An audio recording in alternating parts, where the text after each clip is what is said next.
Good morning and welcome to Blackfire Innovation. And welcome to the first of our innovation series coming to you live on stream from the Blackfire facility. I want to start by thanking Respawn for sponsoring, and be sure to stay tuned to learn how you could win one of these really cool gaming chairs from Respawn just for participating and watching our event today. So our event is the discussion on the acceleration of innovation in integrated resorts with technology leaders TIBCO and Intel, a startup company, Volan Technology, and of course a leader in the industry, Caesars Entertainment. I am the moderator today. My name is Robert Rippey. I am the director of the Hospitality Innovation Lab and the director of the Esports Lab at UNLV. And I am delighted to serve as today's moderator and to speak with our panelists and ask them some rather intriguing questions that hopefully give you some insight. With that, I'm going to ask them each to introduce themselves, tell us a little bit about their background and their title, and we'll start with my friend Steve here. Hello, thank you for having me today. My name's Steve Ellis. I'm the general manager at the Rio All Suite Hotel and Casino with Caesars Entertainment. I've been with Caesars for 25 years now. Primarily my career was through the gaming side, specifically more about slots. And then the last several years working as a general manager, much more exposure to the whole integrated resort experience.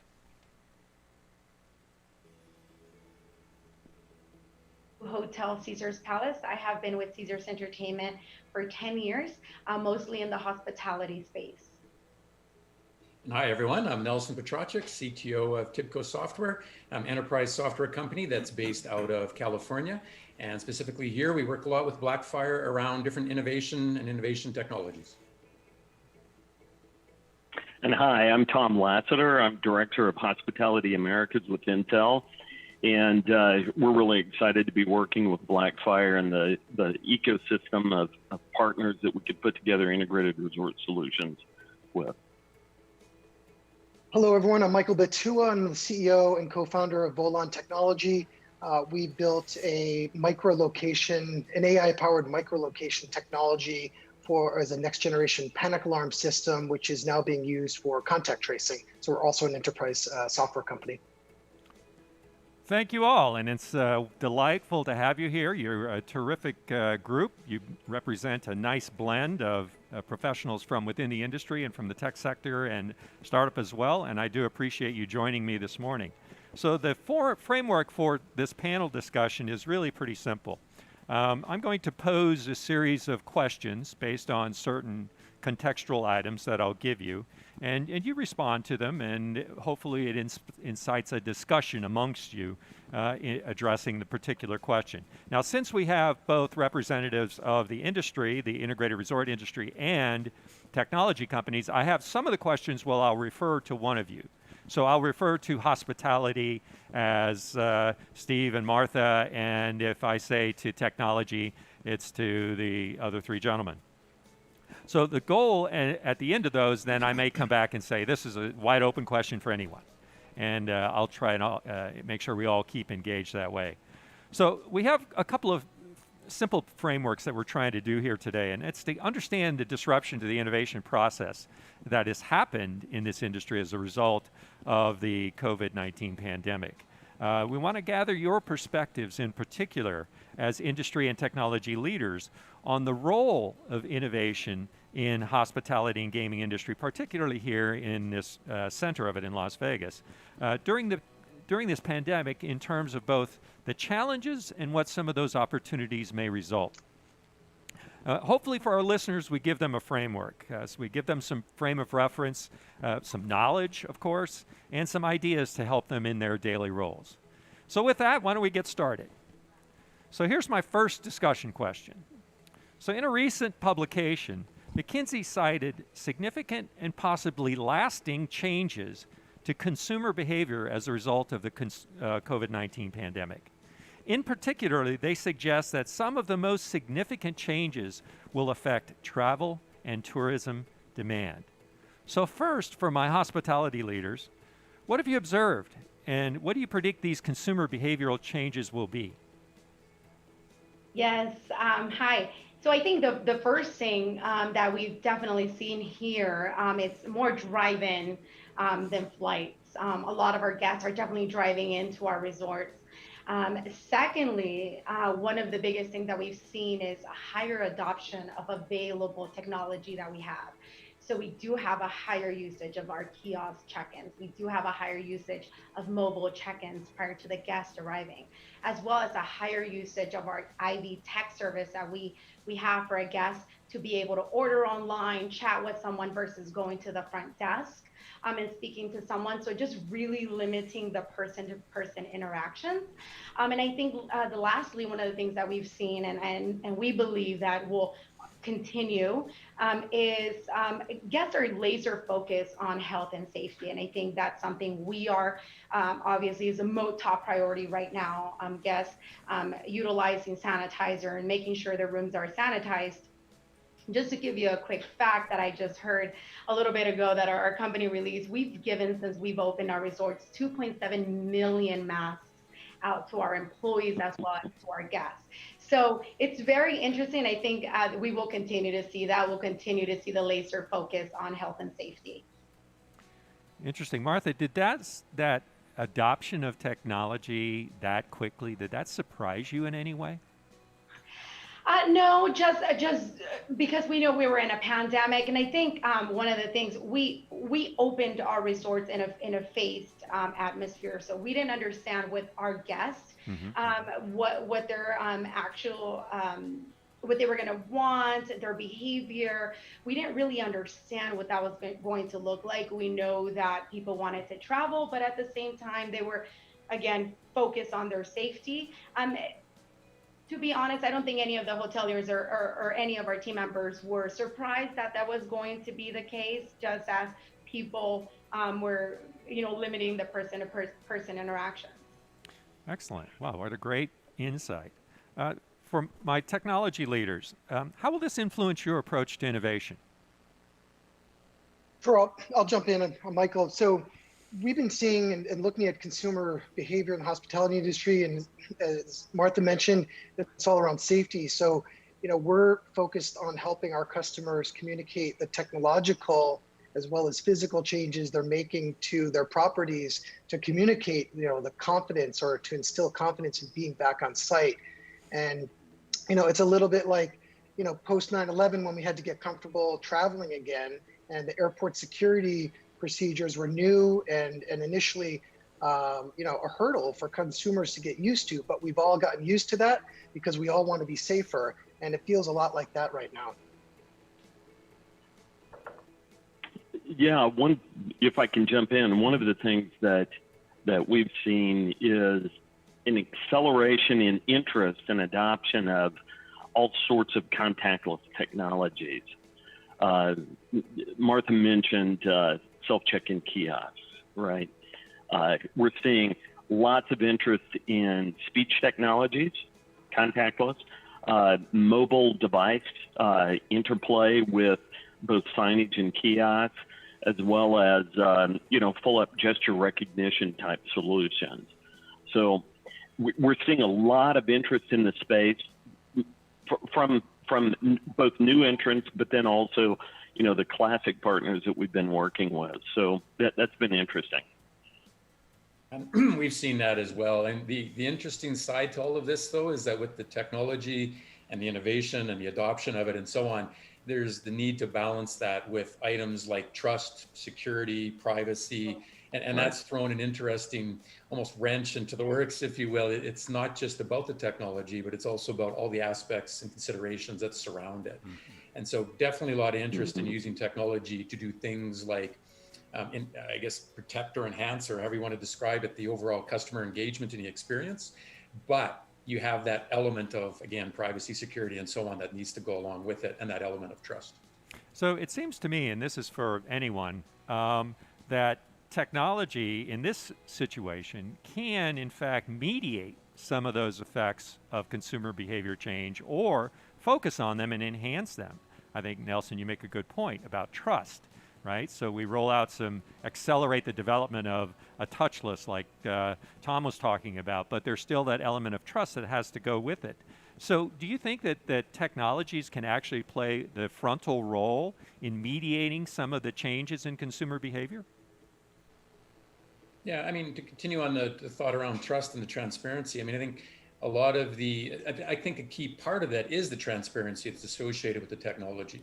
You either have to make it so seamless that nobody notices it and they just see the end result, or you have to make it front and center so that people have a clear understanding of what it is, why it is, what it's doing, what you're gathering, collecting, or whatever, and then use that as a way to, again, really enrich, as I call it, but it's a change customer experience. But from an organizational standpoint, how can you still make that customer experience better, right? So the focus is on things like health and safety and so on, but I find the transparency then becomes a big aspect of that. Yeah, I'll just add to that. As you know, Martha mentioned, one of the things the hotels are doing is providing a list of how they're cleaning the rooms, right? The ingredients, you're giving out masks, and it's really transparent. On our side, our view is a little different. We're providing a contact tracing software to hotels that can do a trace of lots of hundreds, thousands of people in seconds. And the idea that we're talking about with hotels is to communicate that as a safety measure for guests, that if there's an exposure on site, we have the capability to notify people immediately. So that transparency is extending beyond just the staff members, but into the communication to guests. It's hard. It's hard work to maintain all the healthy and safety standards that we have to uphold now. And I think it's definitely where technology, wherever it makes sense, we're looking at how can we do it, because we know we have to do so much work to keep it safe. How can technology help the hotels to alleviate other things that we have to do? Where can we inject technology that makes sense for our guests? Also transparent. I think it's really important for us as hoteliers that our guests know what we're doing. And I think it's a reason why we have signage all over and we talk to our guests, because we want them to feel comfortable. We want them to know that we want you to have fun. We're in the business of hospitality. We're in the business of making sure everyone's able to have fun, but at the same time be safe. Martha, you remind me of one of the things we're doing right now is with table game chip cleaning. So Martha talked about the health and safety protocols. They're very labor intensive. It takes a lot of effort. And so we're always on the lookout for some sort of technology that might improve the experience for the guests or for the employees. So we're on the lookout for this. And my chip table game example is this awful non-tech solution that we have right now. We have a big bucket of cleaning solution, and a smaller bucket with holes drilled in it that we put the chips in, dip it in the bigger bucket, soak it for a while, and then dump it out and dry them off. And it's the most non-tech solution we have out there right now. I've got to believe there's a better, faster way of doing this, but we certainly haven't got there yet. It's a great challenge just issued to this place, right? There you go. That's what it's for. The gauntlet's thrown down there, right? It's interesting. I'm going to ask a question to all of you. And the observations that you're making now and the insights that you're gaining based on the current visitors, do you see it just getting bigger as travel returns and a more diverse visitor starts coming to Las Vegas? Recognizing that, and I don't want to stereotype at all, but let's assume for the case of the question that most of the visitors coming in are younger, and we'll say younger is under 30. So when travel resumes across the country and across the planet, and now people of all ages and behaviors are changing, do these problems get bigger, or do they, what's your thought on that? That's a great question. I'd love to hear Martha's thoughts as well, but I know, so we're very much missing the group and convention business right now, and we're very much missing people that come here for entertainment to Las Vegas. Both of those things are still locked down, and so we do have a very specific group of customers right now that as we're learning about them and solving all these problems, I think when groups and conventions open up and when entertainment open up, we'll start having a different guest come, and we may have to resolve these problems or redefine them even. It's going to be very interesting. I think, though, a lot of what we're learning will be applicable across many of these guests. Yeah, no, I completely agree. And I think that we've done such a great job of educating. I remember being at Caesar's Palace at the front desk when we introduced kiosks and I could swear that was never going to work. Right? There's no way people come to hotels because they want that face-to-face interaction with someone, and it was really an education. We had to educate our guests, even from the millennial to the guest who's not here right now. And I think we do a great job. Our marketing team does a great job. Our PR team does a great job of introducing and rolling out these new processes that we have. And our job is to educate. And to Steve's point, what else does it work for the guests that we have now? Will it work for the next guest? But again, that would be when we have to solve another problem. And our IT guest companies that are partners can assist us with that. Yeah, I'll just jump in as a consumer experience. On that, the only 2 trips I've taken on flights since COVID was to Las Vegas, and like many of us on this call, who've been on lockdown for a while, there's an initial trepidation to travel again, etc. But I found the experience completely satisfying and secure. Where the hotel where I stayed explained the process perfectly. You went in, there was signage, there was hand sanitizer. They took our temperature at the check-in, and I just found all that initial trepidation just went right away because of the way the hotels handled it. People like Martha and other hotel operators. So. Yeah, and the way that we've heard a lot of our customers talk about this is you're going to have these different waves and these different types of customers. So the first customer is going to be the set that, oh, everything's open. I'm so sick of being at home. I just want to go somewhere. And then you'll have the second set of, okay, yeah, no, you know what, that's turning out okay. I understand what the organizations, hotels, casinos, I understand what they're doing. It's, again, transparent, and I trust it, so I'm going to go. And then you're going to have a certain set that are like, I don't know if I'm ever going to go anywhere ever again.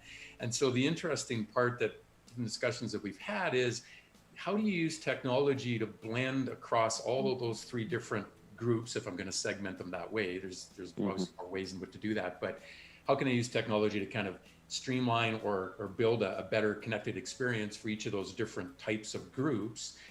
And I think that's just going to cause organizations to really innovate and think about either technology that they have today, but use it in different ways, or bring in new technology, as Tom alluded to as well. Yeah, one of the things that's interesting, I think, about potential sustained change in the hospitality space is that, well, first off, let me say, people have been staying in hotels and going out to dinner and for thousands of years. I'm not sure we'll see any basic fundamental desire by people to change their desire to travel, right? Now, we've got to get a few things in place globally to enable that to happen, which are a little beyond the scope of our discussion. But what we are seeing is that there is an opportunity to perhaps map the guest journey a little bit more tightly and map that into technology solutions. Technology can help with the guest journey throughout the property. So as they come through the doorway, right? Now there's small changes that you want to make sure they're aware of the social distancing and mask requirements, whatever they may be. But then throughout the property, the guests also are willing to, as an example, stand at a line, stand, 6 feet apart. So there's some subtle or micro changes we might look at that enable us to build maybe a more hospitable, a more efficient, integrated resort solution for the guest, right? And of course, what we want is we want it to be a better experience. We want it to be an enhanced experience for them overall, while also meeting the current requirements that we have. So this discussion is actually leading perfectly into my second question, and you have just teed this up for me. I really appreciate your assistance with the questions. So the question is based on the technology adoption model. So academics refer to those as theories, and that's a theory that suggests that technology and its adoption by people occurs at different rates, and different customer segments adopt technology sooner rather than later. This is the source of the term early adopters, for example. So my question is this, and it's based on continuing the discussion we just started. For my hospitality leaders, how does this knowledge of technology adoption affect your approach to the consideration of new innovations or technologies? Yeah, I would say, we certainly have a broad variety of customer segments, and their adoption of technology is vast. But maybe if we stick with the kiosk check-in example, that's one where the kiosks are not new technology. We've had them around for a while, but the adoption rate was okay, mediocre. And we've seen it probably, what would you say, Martha, double, maybe more than double since Since we reopened. since implementation. Just remarkable spike in kiosk utilization. And it's great for us, and I think it'll be a long-term behavioral change in the customers because the check-in time is cut in half. It's much, much quicker. And that's important to us right now because we don't want people congregating in lobbies. We don't want long lines. We don't want, and people don't want to be in long lines. So we think that's a technology that, while not new, I think the adoption is so much, it's been sped up so much just because of the pandemic. So that's been a great outcome for us. And I think really for us, when we're trying to roll out some sort of technology, it's all about the communication piece and how do we get employees to understand what it is, talk to customers about it. We've done a great job with signs. As you know, you mentioned checking into the hotel. There was signage and there was stickers on the floor that said to stay 6 feet apart. We've done all of that stuff. But I think that there's still a big piece of customer knowledge that we need to improve on, and we're getting there. I think we've done a great job with pre-stay emails and things that let people know in advance what they can do to trim that time where they may not have to wait in a line any longer. But as we see the adoption of technology, it's been, in that particular case, just a almost exponential change just because of the pandemic. Interesting. Well, it sounds like you're using a combination of both the technology and also innovating on your own processes. Like you just said, in your pre-arrival email, suddenly you're getting this new list of ways to make your stay more enjoyable and expedite the time while you're here. That's right. People are actually reading those emails now. Fantastic. Now they do. Now they do. And I think being in hospitality is giving the guest the option. I think that's so important, regardless of how much technology we inject into the resorts. There's always going to be that guest that prefers that face-to-face interaction. And you see that. You see that just by looking at who stands in line. Why do you want to stay in line for 20 minutes or 25 minutes to speak to someone where you can easily check in on the kiosk? And I think that's all goes down to who you are and who your preferences are. Yeah. And as in a hospitality space, our goal is to give our guests the option. What do you prefer to do, right? Regardless of how much technology we implement. I can tell you, I also oversee the Quad Baths and Spa at Caesars Palace, and I can see how many guests book online and how many guests still call in to book their spa. You can easily see everything on our website and book it, but you still have about 80% of our guests that rather still call in. You would think that that's not the case. You would think that everybody would want to do it on their telephone. And again, that's the beauty of our business as we continue to evolve, is giving that guest. I've been in hotels for a while. I still thrive on standing in line for 20 minutes. Like, I love to observe. Not a lot of people like it. I know my family hates it because some of them rather check in, in a kiosk, but I want to speak to that front desk agent or wherever we are. So again, I think it's all about giving our guests the option. Martha, I would have said several years ago when we started rolling out the kiosks that, back up a little bit, that upsells at the hotel check-in are very important to us. Right. There's a great revenue opportunity there. Right. And I thought the kiosks would be terrible at that they would take away from the upsell potential and that you needed a human interaction making that sale. And we're actually finding out that's quite the opposite. And one of the reasons why is because the kiosk asks you every single time, and you maybe don't get that same sort of consistency at a human interaction. If there's a long line of people, they may be just trying to get through that line to get these people checked in, and so they may not do the whole upsell sale that we've asked them to do. So it's kind of an interesting outcome with this technology that in some ways it's actually better at the revenue generation than a human is. Fascinating. Well, it sounds like you're actually learning a lot as you go along in terms of, first of all, the behavior of the guests using kiosks and how it's become much bigger because you now have another factor that you didn't have before, but also, how they're becoming more comfortable with machine.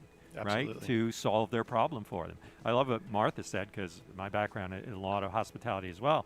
And giving guests a choice has always been the hallmark of it, right? You want to give them what they want. But you're gathering so much information by seeing their behavior on these machines that the machines just get better then because you now understand what it is that, they'll respond to and how they'll react to them. Absolutely. Yeah, the behavioral change, Professor Rippey, is a great point in terms of early adoption. As running a technology startup, we're always trying to match our solution to early adopters who want to get a cutting edge, a leading edge, and maybe automate some processes that were previously manual. But from the lens that I'm seeing, since January, the really interesting behavioral change is, public health departments have traditionally done all the contact tracing, right? And we've relied on them as consumers as well as business owners, hotel operators.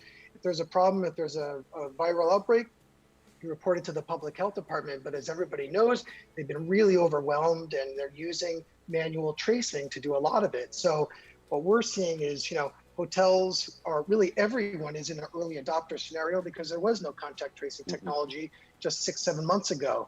And so now it's really, how do we use technology like ours or others on this call, plenty of others that really to address something that we've never had to deal with before. It's not just incremental, it's a significant change. That's a really interesting comment, Michael. So you're approaching it as that your first, I don't want to say first is not the right word, but your initial approach to innovation in an integrated resort, for example, is to consider the early adopter and saying, we have to understand that that's probably going to be the first guest we interact with. That's right. I mean, in our case, it's interacting with the hotel. But you're right. It's our technology is not in the hands of guests primarily. It's mostly in staff. But it's those early adopter properties, and the what I'm seeing is everybody's an early adopter right now because it didn't exist. It's unlike incremental changes to enterprise software in the past. But it's it's an order of magnitude forward, and lots of new technologies out there to try to address it. Excellent. Yeah, this contact tracing. Oh, go ahead, Tom. Go ahead. I was just going to say, we're seeing behavioral changes. It's not just in the hospitality. And Steve, I wanted to go back with something that you had me think of. As an example, in quick serve restaurants, what we see is people buy more when they use a self-order kiosk. It's just human nature. They'll supersize that meal if they're ordering on their own. We may be seeing that same behavior, as you were saying, in the self-check-in upsell option. So, it's interesting. The behavioral changes are coming from, across the board, retail, restaurants, medical facilities, public, the DMV now has technology like what we're talking about. So we're all becoming accustomed to it. And do we like it? I think maybe we do in some cases. Yeah, I would say though that it's not necessarily a new problem. The trigger, I think, behind it is new, but the problem of how you take emerging technology and adopt it to your customers, that has existed for a while. I mean, even if you look at banking industry, for example, everybody went through the ATM stage. Some people never go to the ATM still. They would rather stand in line at the bank and talk to a real teller. And there's some similarities, whereas other people, they would never use an ATM. They can do everything online. So you've got this very diverse group again of customers that you are trying to understand and trying to offer this experience to. And you've really got to understand who they are and what their journeys, Tom, as you alluded to earlier, what their journeys are and how you want to then support them through that journey. And again, you mentioned it also earlier, you need to measure all of that so that you can not only understand what they're doing today, but also how you can better support them in the future and maybe transition them to the use of technology. It might take some time and some people won't have it at all, but it's still a consideration. Now, here we've got a trigger that of course is rather unique, but the problem of emerging technology adoption and the rate at which it's adopted by different groups, that we've all had to take that challenge on in past approaches, right? So. I think it also raises an interesting thing, and it's one of the lectures in my class where I talk to I talk to my students about not just the rate of technology adoption, but kind of the expectation of technology. There's a lot of research on the robotics side on the difference between approaching a robot that is humanoid in appearance versus one that's a kiosk appearance, right? Your expectation changes when it looks like a human. You expect creative thinking, abstract thinking, which I think Martha makes a great point. So imagine a guest coming on their honeymoon to Las Vegas, right? And they approach the front desk. They're looking for that interaction because it's that once in a lifetime occasion, and that expert back there is going to help them. Versus a machine, their expectation is, okay, I'll be able to do these transactions and then I move on. So some of it, I think, is technology catching up in certain areas like abstract creative thinking, being able to recognize this is a honeymoon couple and I want to use my own knowledge to kind of say, oh, well, you have to do this. You've got to go take this tour or whatever it is. So those things, I think, catch up when it comes to technology and play a role in this. So for everybody, for all of you, how about this question? Will this idea of technology adoption have an effect on the types of innovative technologies that are explored and maybe are deemed being having the most potential or most beneficial given the current pandemic? Well, I think of the contact tracing as one that it's so important right now, because I look at the way we were doing, as you mentioned, it was through the health department had to do all the contact tracing. It's a very manual process, and we're doing our own contact tracing, which was talking to people, interviewing people.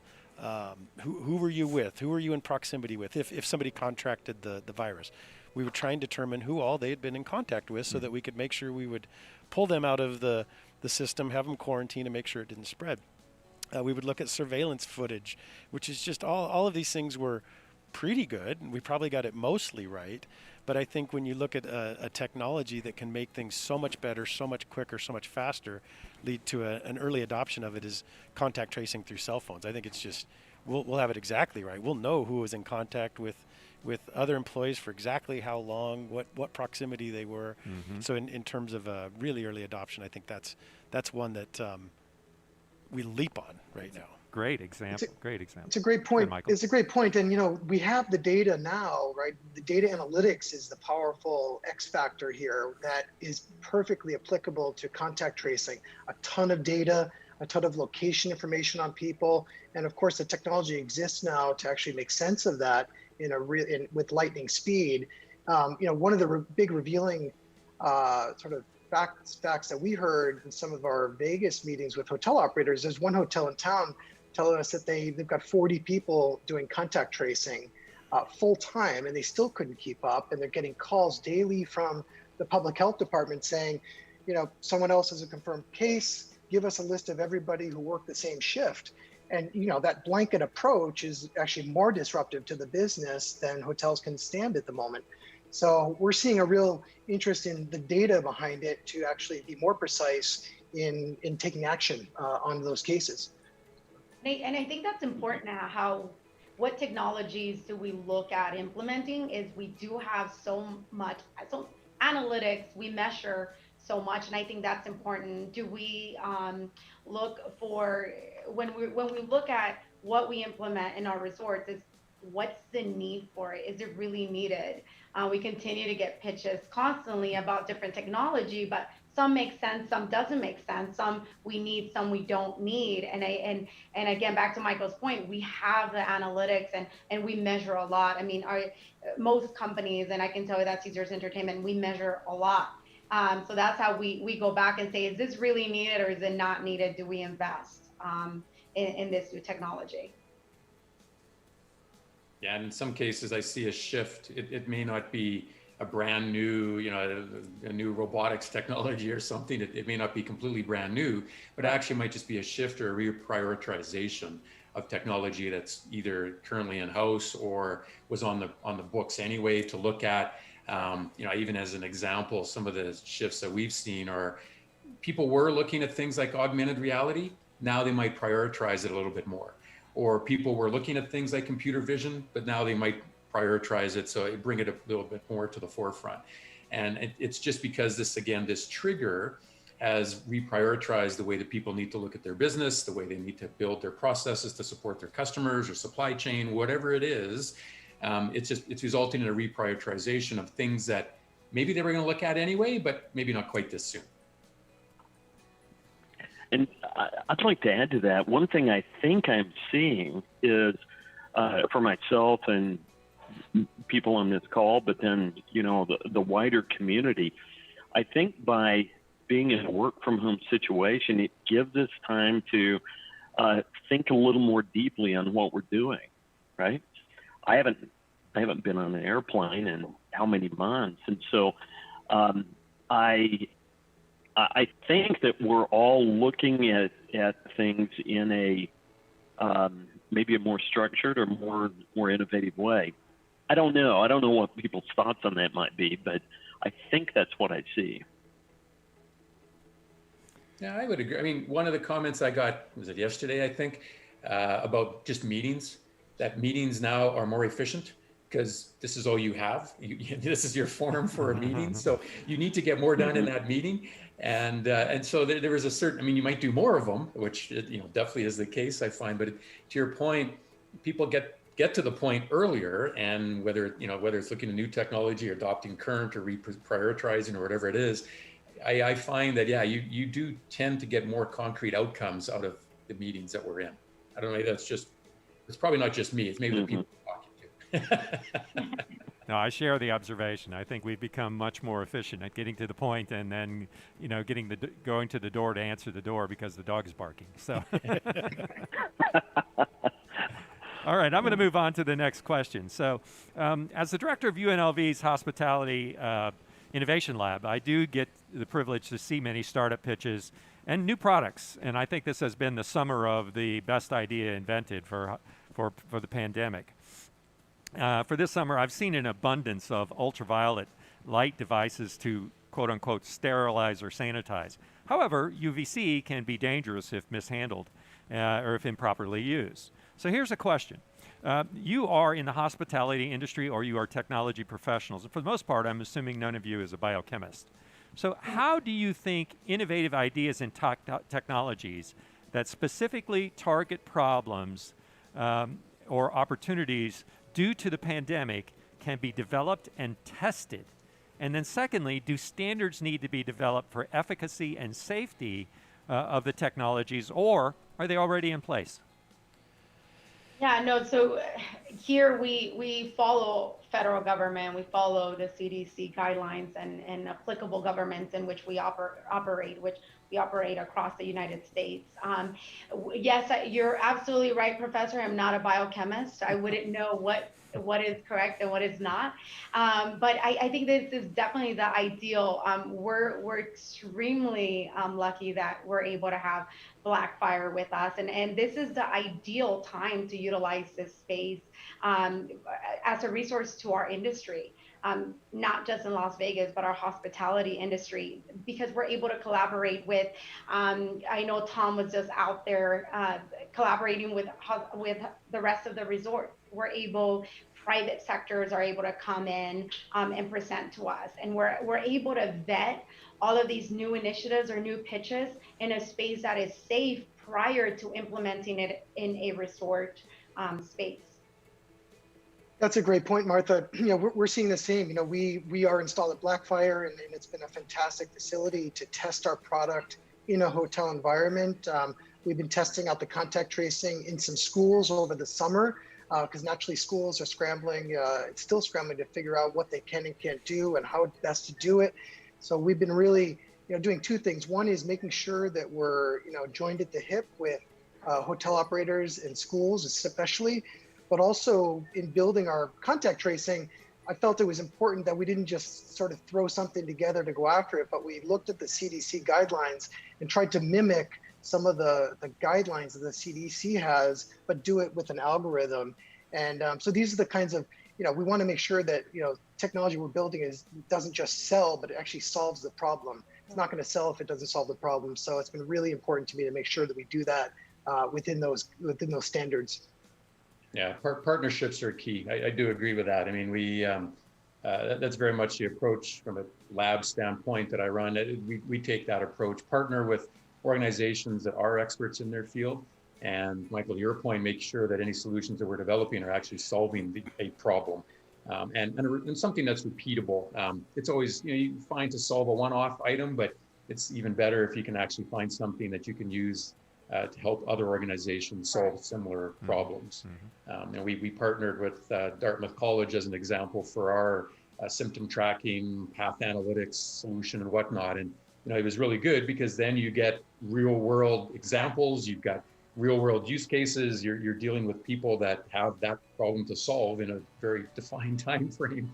So those, I find the partnerships are great, and that's why, from a Blackfire standpoint, these types of relationships are great because it allows you to extend that reach and really look at how real world your solutions are. Absolutely. So what I'm hearing that then is that you think that this and Dartmouth is a good example for you, Elson, is that these partnerships between the industry and these academic institutions are very important when it comes to the exploration of these new technologies, particularly where you're trying to be transparent with them to the guest, right? You want the guest to know you've done this, and we've done it in collaboration with a university, which gives it, I guess, a sort of credibility, right? Or an objective person or objective institution has looked at it, and that has value in the guest's eyes. Would you agree with that? Yeah, I mean, I would agree with that. I mean, it's a great way. I mean, we're not experts in every single vertical that we're in. Right. So we want to work with people that are, validate the solution, make sure it's real. And I'm just not producing technology for the sake of producing technology. That might be fun, but in the end, it just may not be providing as much value. So yeah, I find those kinds of partnerships, and we do the same with UNLV and other organizations as well. Those ones we find are very, very important. Absolutely. I think prior to the pandemic, it was important and we were all collaborating. Blackfire was definitely on prior to the pandemic, but now after post-pandemic, I think it's even more important to partnership. It's more important to really be transparent about who our partners are. Like Nelson said, we're not all experts on what we do, but we do rely on our partners to assist us and really guide us towards the right technology that we need to do to make sure we push our industry, and not just our industry, just all these businesses forward. So is it important from the guest perspective? I mean, does it matter to them that you have done this with UNLV, or you've done this, or the vendor has done this with Dartmouth? Does that really matter to them? We're very transparent on our website. It's something we don't actually verbalize as guests are coming in. I think for the guests that are actually very interested in it, we absolutely do. We do have our public relations team that does go out to the public and tell them who we're partnering. I think it's important for guests. Again, there are guests that are not, they just want to come and know that it's a safe environment, but there are other guests that are very, very interested on who you're partnering to get this information, to make sure that they feel comfortable and safe coming to us and staying with us. Excellent point. I think that's a great point. I mean, for us as a new name in the industry with a new technology for a new problem that hoteliers are addressing, having the hotels, make technologies like ours and others part of their communication strategy out to the public, that this is, say, for example, a technology that's been built in collaboration with not only the hotels, but experts in like the UNLV community. So it's not, as Nelson said, it's not a bunch of engineers just sitting around trying to come up with some cool idea. We're actually getting input from the people on the front lines and the academics who see everything to make something that's actually relevant. And if that can be incorporated into the communication strategy, I think that makes guests feel, will make guests feel confident overall. I think that's a great point, because it's pretty logical that the guest doesn't expect you to be an expert in everything, right? Especially post-pandemic. It's like we realize logically that you are in the hospitality and gaming and entertainment business. I didn't expect you to have a complete understanding of biochemistry and infectious disease, but I am assured that you work with these experts, and that makes me feel, to Nelson's point, I trust you now. You've done something and you've told me about it, and that makes me feel more confident about that you have my interests at heart and you're really doing some really cool things and some really great things for me. I think of your UVC light example. Yeah. I also got hit up, it seemed like weekly, with some sort of UV solution, but it isn't CDC approved because it's full of other potential issues. It probably does kill the virus very well, but it also might give you skin cancer or whatever it might be, or blind you. So for us, at least, it was kind of nice to fall back and say we're following CDC guidelines. These are, we know these are approved. They've been thought through very well. The side effects of anything might have been thought through very well. FDA approval. So for us, it gives us a great sense of comfort that we can put whatever that is in front of our customers and know that it's safe. You stand on their shoulders, as Yes. they say in the academic world. You Absolutely. stand on the shoulders of experts. That's right. Okay, I'm going to move on to the next question here because we're kind of running towards the end of our session. So this next question, the term technology push refers to efforts to push technology without understanding or engaging a real underlying problem or need. This results in many examples of technologies that get pushed into hospitality and gaming only to fail and be withdrawn later on. So first of all, to my hospitality experts, do you have concerns that technology push will take place in a post-pandemic environment, specifically around new innovations or startups in the rush to get new products into the marketplace? I think so. I think there was, particularly early on, it feels like it's smoothing out a little bit now, but early on it felt like there were so many things coming at you and you should just do them all to try and give the, maybe as even perception of safety, but certainly making people feel comfortable. And so I think it's smoothed out a little bit, but I think when one of the examples of a push years ago was our QR codes.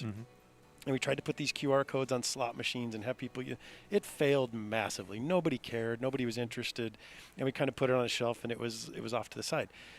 This comes along and now we're putting these QR codes on tables in restaurants and everywhere. You see it in every restaurant you go to has a QR code on the table now with no menu, and it's very quickly adopted. It's a great solution to it, maybe even a permanent solution. I know for us it's so much easier now because we don't have to change, we don't have to reprint menus if an item comes off the menu, if we can't get some sort of meat or something. Right. If the hours of operation change, if we want to do dynamic pricing between weekends and weekdays, we can do that now through QR codes without having to reprint menus all the time. But also, if you want a paper menu, we will give you a paper menu. Of course. We certainly still have that available. But I think that's one of those examples that it's interesting. It was a technology that was pushed years ago and actually failed, but now has a good solution to it or reason to use it now. I think of another one we're working through right now that feels like a push to me is table game reservations. So we'd have the ability to reserve a spot at a table game for you. And it's interesting because we have so much restrictions right now where maybe you can have, say, 3 people at a blackjack table. And so we've got very low occupancy or opportunity for occupancy, very high demand. This seems like maybe is a great thing to do. You could reserve a seat at a table game. But as we start thinking through it more, and it really is getting pushed at me pretty hard, as we think through it though, is it worth it? Is this something that we should even be doing? Because as I mentioned, demand is already high. Right. So we're not solving that problem. We have the issue of if somebody doesn't show up, the table's sitting empty, not making money, with somebody standing right behind it, wanting to sit down, and we're telling them no, we're waiting for some. So it might be one of those things that I feel like there's definitely still some pushes out there that the time just isn't right for them, or the problems are maybe insurmountable right now. So that's great. I'm actually going to use your QR code example in my class tomorrow night, because in problem solving, one of the things we often talk about is, did you solve the right problem? Right. Right. You solved the problem, but you didn't solve the right one. That's right. In your case, I think example of the QR codes is the right problem turned out to be restaurant menus. The wrong problem was slot machine play. That's right. But if you applied it, bingo, you That's right. actually solved something. Took us a while to get there, but we figured it out. That's, well, trial and error. So it's That's actually right. a good solving technique. So to my technology leaders, how do you assure this industry that new technologies will be innovative, yet effective and safe without it sounding like a marketing pitch? It's a great point, Professor That's Rippey. where- There's a lot of there. It's like ambulance chasers, right? Mm-hmm. Attorneys going after and trying to. So I can imagine the hotel operators feeling that way. For us, in our experience, we got started before COVID, and really, frankly, the idea for Volon came from some IT executives at one of the big hotels in Vegas. We said, they wanted a better panic alarm system. There's all the first generation stuff, and they gave us a list of reasons why the first generation panic tools were not meeting their needs, such as location accuracy, privacy, dead spots in the hotel. So I was literally given a list and say, listen, can you solve this better than the first generation tools have been able to do? And I was confident we could. So we really set out to solve that problem initially through precise location accuracy as the basis. Like GPS outdoors gave us Uber and Google Maps, we set out to do something indoors that could do, track thousands of people. But coincidentally, it lends itself to contact tracing and solving that problem. So you're absolutely right. We're not one of these vendors who came out in March just going after as chasing something and throwing, darts in the wind. We actually have been from the beginning just trying to solve something that was told to us by the hotel operators. Well, Professor Rippey, that's exactly what we want to do with Blackfire. Let's take these technologies, deploy them in Blackfire. We have a semi-live environment, and then let's test them and see if it makes sense, right? Mm-hmm. That's the beautiful thing about Blackfire and why Intel's so excited about it. We can test these things out. Excellent Great promo point. pitch. Nelson, were you going to say something? Well, it's what we want to do. Absolutely. Yeah, I mean, a large part of this too is there's push when the technology itself is not right and you're pushing it just for the sake of pushing it. The other push aspect of this is also you still want to try and push the envelope, I'll call it, where you do want to continue to innovate, and you do want to continue to test new ideas, and you do want to look at how a QR code could be used in a better context, things like that. You do want to, you don't stop pushing, right? And it's a recognition of, okay, you might push somewhere, and then again, if you measure and monitor and get the feedback from relationships like through organizations like Blackfire and so on, you can push in that direction and go, oops, yeah, no, that wasn't the right push. Mm-hmm. And that's okay, because that's actually success in my mind. Mm-hmm. So, and then maybe you pivot and you try something else. And that's more, I think, what one is looking to do with pushing technology, if you will. Don't just put it in place just for the sake of having it in place. So, and Tom, to your point, and great point, follow-up, Nelson, I think this question is, does this then lend itself? And in the hospitality industry, we can think back to organizations such as AAA and Mobile, which became Forbes, and now it's Yelp, who provide kind of a standard and say, here's a measure that we certify this at. Do you think we're getting to that point with these technologies where an entity like Blackfire could serve as this kind of certification and this stamp of approval for the industry to say, hey, you can trust this now. We've tested it here, we've evaluated it, and it's got our stamp of approval. Would that be meaningful to you?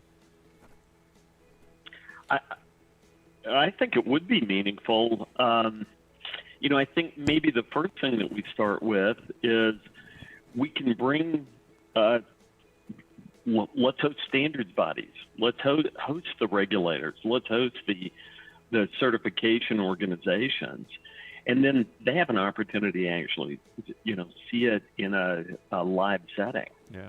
So, that might be the first step that we take on. And I know you're doing some of that work with the gaming commissions. Maybe we need to look at expanding that into, health, safety, and the hospitality organizations directly as well.